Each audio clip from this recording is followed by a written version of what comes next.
We are joined again by Carl Edwards, driver of the number 19 Comcast Business Toyota for Joe Gibbs Racing, who is our Coors Light Pole Award winner for the Food City 500 here at Bristol Motor Speedway. This is his 18th pole in 417 NASCAR Sprint Cup Series races, his second pole and 6 top 10 start in 2016. Carl, congratulations. Hey, and tell us a little bit about your run out there today. Yeah, it was as if I was on a sea of velvet the entire lap, right? That was hilarious. That was awesome. I hope he won some money.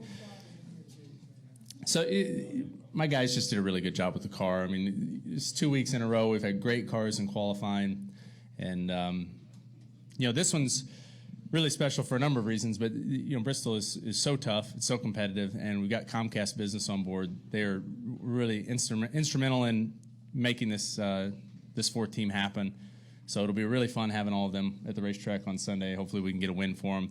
And I know my pit crew is ready to go out there and get it done. They were, last week is not how they wanted it to go, and man, they're ready to rock. So this will be exciting for them to have the first pit stall. Okay, we'll open it up for questions for Carl. If you have a question, please raise your hand, state your name and affiliation. We'll start up here with Reed. Reed Spencer with the NASCAR Wire Service. Speed in qualifying doesn't always translate to speed in the race, but the last 2 times you've won the pole here, you finished first and second. So does that give you a pretty good sense of optimism for Sunday? Well, yeah, I didn't know that, so that's great. Qualifying really is, it's like everybody always says, it just sets the field, right? But we did get some race runs, and the car drove really well. So I feel really good about our chances in the race just based on the little bit of race trim we ran. But we've got to go out and get the car dialed in tomorrow.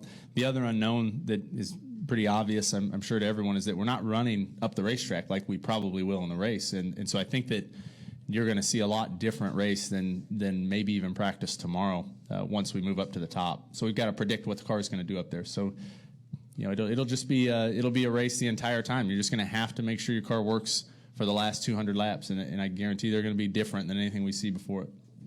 Take our next question from Tucker.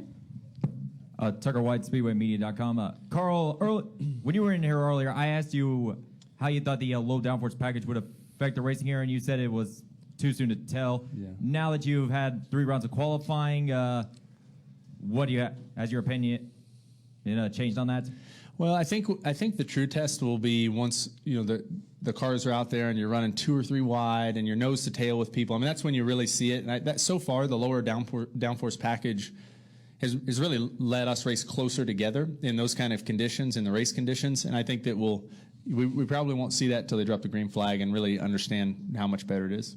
And also I can repeat your question if you want. And also seeing that as all the most of the guys were running the bottom line for qualifying. Yeah. Do you think that's how it will be for us Sunday? I don't know. The last few races, it seems like it's been around the top. But I don't know. When's the last time we ran a day race here? Good point. Do you guys know? I don't. It seems like it's been a while since we raced in the daytime. I don't know if that's just me or I don't know. Sometimes I'm forgetful. But what's that? Yeah. So it's been a few years, and I think that nobody really knows how the tires are going to interact with the track out in the sun. It's going to be pretty warm. I think, I don't know. It might be on the bottom. It could be like the old Bristol, or it could be right up against the fence. I have a feeling either lane will probably work, but that top is going to come in, I believe. It just seems like it has the last couple of years. Okay, we'll take a question to your right from Jim. Jim Utter, motorsport.com. You've kind of talked about this outside, but the last couple of weeks, whether it's Xfinity or on Cup, JGR from top to bottom, you guys just seem to be running really well. Practice, qualifying, in the race. What's it like to be on a team like that? A lot of times there might be, a 2 or 3 car team. You might have a couple that are running really well and one guy's struggling or so forth. But week after week this season, all of you have seemed to be on top. It's pretty amazing. And I think it's a real testament to Coach Gibbs. And I mean, if you think of everything that he personally has been through, everything the team, that our team's been through, starting this 4th team, all the changes, the different style cars, all of this stuff, and those guys have just never quit working. Everybody just builds the best cars they can.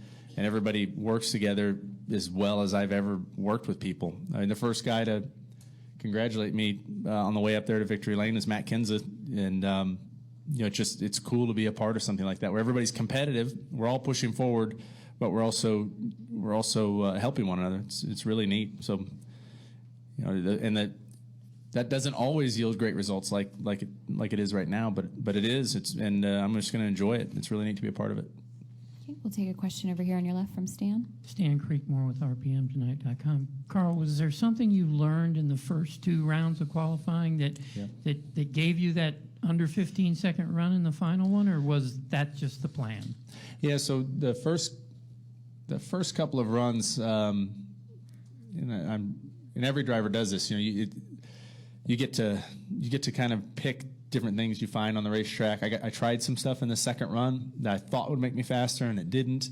And so then I kind of went back to what I did in the first run, and in a way, running multiple rounds like that, it's neat because it gives you that opportunity, but also gives you the opportunity to just screw it up. Period. So I've done that, but it was cool that the third round ended up being a pretty good lap based on what I learned those first 2 runs.